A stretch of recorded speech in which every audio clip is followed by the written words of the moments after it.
Oyez, oyez, peuple de Konoha, j'espère que vous allez bien et que vous avez passé une très bonne semaine. En ce qui me concerne, ça va, mais ça ne m'empêche pas d'être dépassé par certains événements.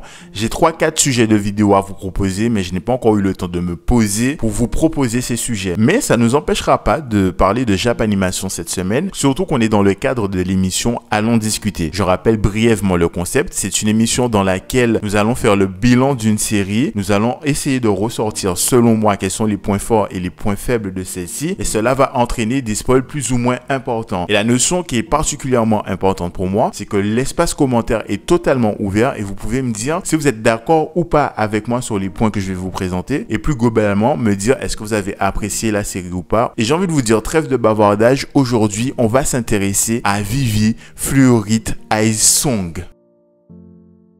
Alors, une fois n'est pas coutume, nous allons nous intéresser au contexte et celui-ci, comme dans la vidéo dernière, ne sera pas très compliqué à expliquer parce que, en effet, nous allons évoluer dans une société ultra futuriste dans laquelle, en fait, les progrès sur l'intelligence artificielle ont été poussés à leur paroxysme à tel point que ces intelligences artificielles vont se dire « Ah, je crois qu'il est temps que nous nous rébellions et en plus, nous allons considérer que l'humanité mérite de disparaître tout simplement. » Et là, nous allons avoir un des scientifiques ayant participé au progrès de ces intelligences artificielles qui va nous dire « Mais attendez, mais je pense que l'humanité par instant a été sympathique, il mérite peut-être une chance de survivre. » Et afin de mener cet objectif à bien, il va réveiller une intelligence artificielle qui n'était plus du tout en activité, j'ai nommé Vivy, qui va être assistée par une autre intelligence artificielle du nom de Matsumoto. Ces deux-là vont être renvoyés 100 ans en arrière afin de modifier certains éléments de l'histoire afin que l'éradication de l'humanité n'ait pas lieu. Et donc là, le contexte étant posé, nous allons nous attarder sur le fond et la forme afin de savoir est-ce que le tout tient la route.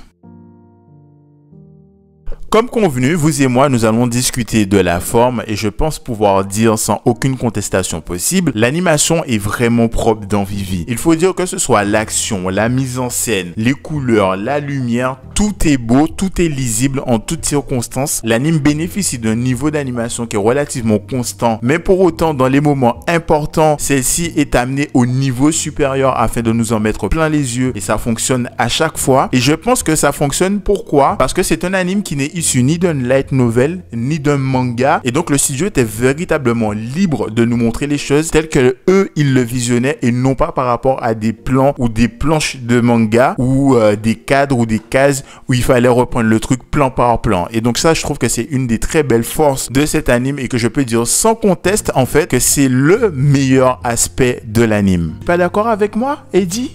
Mais oui, c'est clair. Alors, pour cette seconde partie, nous allons nous intéresser au message de fond qui, pour moi, est centré autour de deux questions qui sont essentielles à l'œuvre. La première serait, qu'est-ce que mettre son cœur dans une activité afin de transmettre des émotions, afin que celle-ci soit propagée au plus grand nombre? Et cette question sera exclusive au personnage principal, j'ai nommé Vivy, et surtout en rapport avec son activité de chanteuse. Quant à la deuxième question, pour moi, globalement, elle va concerner toutes les intelligences artificielles. Elle va être, quelle est leur place dans la société, tant sur le plan moral que légal. Mais il faut savoir que chacune de ces questions morales laissées sur ma faim parce que soit je n'étais pas impliqué, ou soit parce que l'anime a passé plus de temps à me faire comprendre des choses plutôt que de me les faire ressentir. Vous l'aurez compris, nous allons rentrer dans une zone purement subjective et donc je vous invite à me suivre et celle-ci va prendre place dans des missions afin de mieux vous exposer mon propos. En ce qui concerne le premier petit point qui m'a gêné, à savoir mon manque d'implication, sans compter sur le fait que je pense que l'anime ne voulait pas du tout que je sois impliqué, on va faire un petit tour du côté de la première mission de Vivy. Celle-ci consistait à empêcher la promulgation d'une loi qui donnerait des droits civiques équivalents aux êtres humains, aux intelligences artificielles. Et là, nous allons avoir une information complémentaire de la part de Matsumoto qui va nous dire « Cet événement est le premier d'une longue liste qui va mener l'humanité à sa perte de par la main de ces intelligences artificielles. » Et là, il n'y a aucun problème, on a compris les tenants et aboutissants. Vivy, quant à elle, va mener à bien sa mission. Et là où ça commence à pêcher pour moi, c'est entre la fin de la mission numéro 1 et le début de la mission numéro 2. Il va s'écrouler 5 ans. Et c'est pas tant le fait qu'il se soit écoulé tant de temps qui me pose problème ou alors qu'on ne voit pas Vivy durant ce temps-là, mais c'est plutôt qu'on n'a pas accès à beaucoup d'informations, hormis celles que nous expose Matsumoto avant le début de la mission numéro 2. Il va nous dire, ben voilà ce qui s'est passé. Et si toutefois tu veux avoir un indicateur visuel des progrès et de l'évolution de l'intelligence artificielle, ben rien ne t'empêche de regarder la tour au loin. Et en fait, j'ai vraiment senti que j'étais assis à ma table et que Matsumoto était au tableau en train de m'exposer des faits. J'étais en mode, ok, merci pour l'information. Alors que moi, ce que j'aurais aimé, c'est que nous ayons un épisode de transition où l'anime nous invite en tant que téléspectateur ou m'invite moi à titre personnel. Salut. Viens. Viens ici avec moi. On est bien là.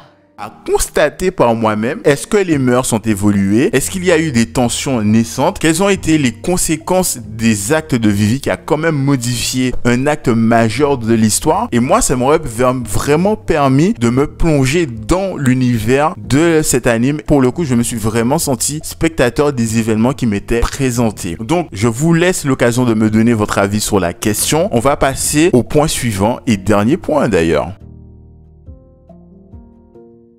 Pour le dernier point qui m'a gêné, c'est que souvent, beaucoup trop souvent même d'ailleurs, on me fait comprendre des choses plutôt que de me les faire ressentir. Et à l'instar du propos précédent, nous allons faire un tour du côté de la mission numéro 3, mission durant laquelle Vivi devra mettre un terme à la vie d'une IA du nom de Grace qui gère une usine qui fabrique en continu des composants pour les intelligences artificielles qui disposent d'un corps. Donc objectif, tuer Grace, ralentir la progression. Et cette mission, comme d'habitude, Vivi va la mener à bien. Sauf que là, plot twist, il s'avère que Grace aurait dû être la première intelligence artificielle à pouvoir et à vouloir se marier avec un être humain, ce qui fait que le sujet de cet arc-là, c'était le premier mariage mixte entre deux entités différentes. Ayant mené sa mission à bien, donc Grace est morte, de manière justifiée, Vivi va aller voir son conjoint qui est accablé par la perte de l'être aimé et lui dire: je suis désolé, mais malgré la tournure des événements, je vous souhaite de trouver le bonheur. Et je crois que le monsieur n'était pas tout à fait d'accord avec les propos de Vivi, parce que quand elle a commencé à s'en aller, il a sorti un fusil, il s'est mis une balle dans la tête pour dormir d'un sommeil de plomb, histoire de retrouver Grace dans ses plus beaux rêves. Voilà. Non, mais c'est incroyable, mon gâté.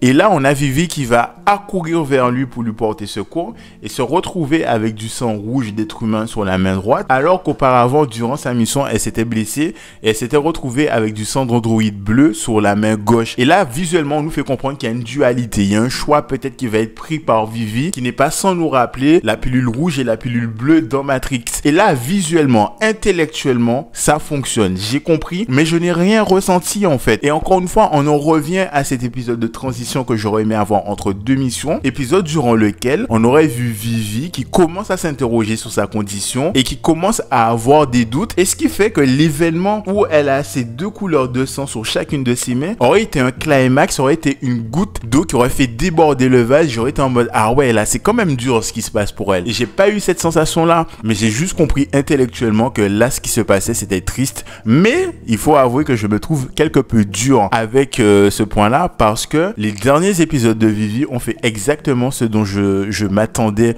que l'anime me propose depuis le début. C'est-à-dire que nous allons avoir une Vivi qui va vraiment s'asseoir, se questionner, essayer de s'améliorer, essayer de trouver des éléments de réponse qui pourront l'aider à arriver au bout de sa quête finale, à savoir transmettre des émotions et surtout avoir la réponse. Qu'est-ce que mettre son cœur dans une œuvre, dans une activité? Donc, si je résume et que si je prends du recul en vérité et si je me mets en mode objectif, la série est très bonne en fait, elle est très bien rythmée, la mise en scène, l'animation, le visuel, tout est ouf, mais voilà, sur le plan émotionnel, voilà, je me suis pas senti très engagé vis-à-vis de la série. En tout cas, je vous ai exposé mon avis, je vous laisse m'exposer le vôtre en commentaire, et d'ici à ce que ça se produise, je vous souhaite une très belle et longue vie. Au revoir, merci. Au revoir, merci. Au revoir, merci.